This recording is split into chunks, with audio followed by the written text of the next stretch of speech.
Sniper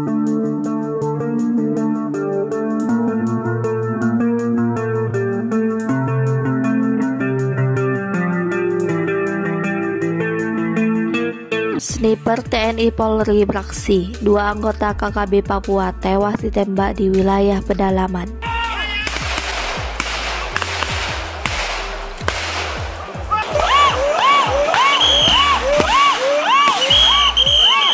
Satgas dan Karten ya gabung melaksanakan penegakan hukum terhadap kelompok kriminal bersenjata yang sudah melakukan penyidikan dan penyelidikan beberapa kasus yang dilakukan oleh yang bersangkutan.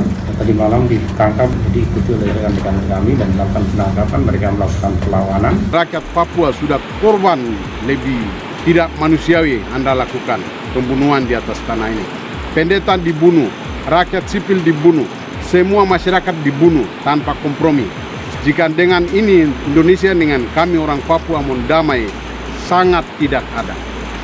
Kami akan duduk segitiga, kalau itu tidak, intervensi PBB segera turun. Sekian kami pesan, pemerintah harus ingat itu. Segera harus bayar dengan kemerdekaan. Kalau tidak, kami akan perang terus sampai dunia kiamat. Saya tegaskan bahwa tidak ada tempat untuk kelompok-kelompok kriminal bersenjata seperti ini di tanah Papua maupun di seluruh pelosok tanah air.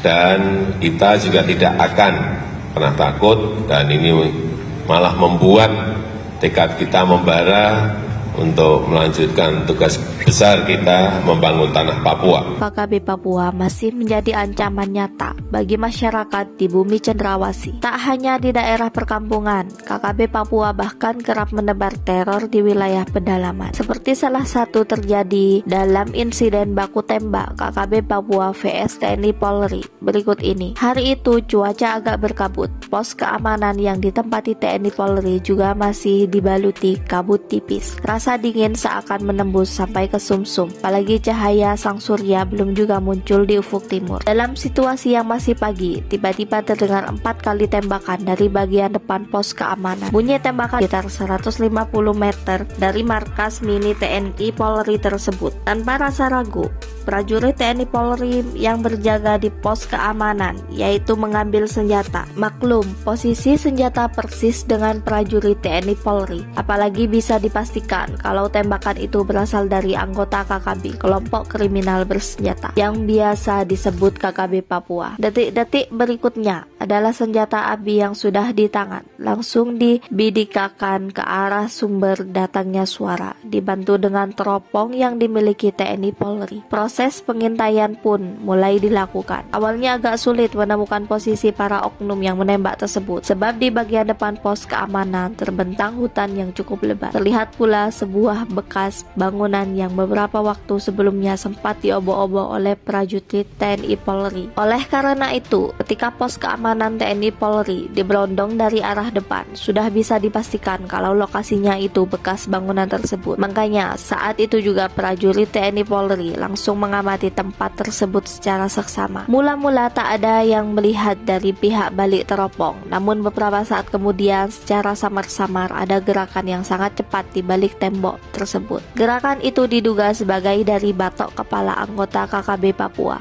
Sebab selain muncul di bagian atas tembok bangunan, batok kepala juga bergerak ke arah kiri dan kanan. Lantaran geraknya super cepat hingga sulit bagi prajurit TNI Polri untuk membidikan senjata agar tepat sasaran. Dalam kondisi seperti itulah sekilas terlintas ide untuk melumpuhkan kelompok kriminal bersenjata itu dengan cara tak biasa. Berbekal secuil pemahaman tentang posisi tembok bekas bangunan saat dia obok-obok beberapa waktu lalu, Sniper TNI Polri pun mulai melaksanakan tugas. Ia tidak menembak langsung ke bagian kepala anggota KKB Papua, tetapi menembak ke arah samping setelah memperhitungkan arah pantul amunisi. Oleh karena Karena itu, meski posisi pos keamanan berhadapan langsung dengan bekas bangunan tembok tersebut, tetapi untuk melumpuhkan lawan, sang sniper mencobanya dengan menembak ke arah samping. Pasalnya, lawan bukan tertembak dari bagian atas bekas tembok, tetapi dari arah samping. Hal mana tak pernah disangka oleh anggota KKB. Setelah merasa yakin dengan cara tersebut, sang sniper pun mulai mengutak-atik senjata yang dipunyainya. Ia memasukkan amunisi ke magasin, kemudian mengarahkan mencong senjata ke posisi di mana anggota KKB Papua bersembunyi. Kala itu jantungnya berdebar sedikit lebih cepat. Pasalnya tembakan yang akan dilakukan bukannya langsung mengenai tubuh anggota KKB seperti lazim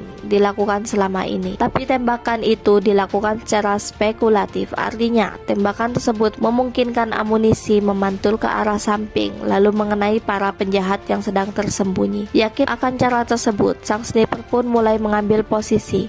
Perlahan-lahan ia meletakkan ujung senjata pada sebuah celah kecil, lalu perlahan-lahan pula membidiknya ke arah runtuhan tembok tersebut. Hanya dengan sekali menyentuh pelatuk, beberapa buah peluru langsung melesak menuju sasaran, dan dibidikan tersebut ternyata membuahkan hasil. Sesaat kemudian, samar-samar terdengar suara orang yang merintih kesakitan. Suara itu bak sabi mendengus menahan sakit. Mendengar suara dengusan itu, sang sniper TNI Polri pun hanya diam. Ia tak banyak bicara, hanya saja perlahan-lahan ia mengambil senjata, kemudian berjalan menuju tempat yang semula digunakan untuk beristirahat. Beberapa waktu kemudian, terbetik kabar bahwa 2 anggota KKB telah merenggang nyawa di balik bekas tembok penampungan air tersebut.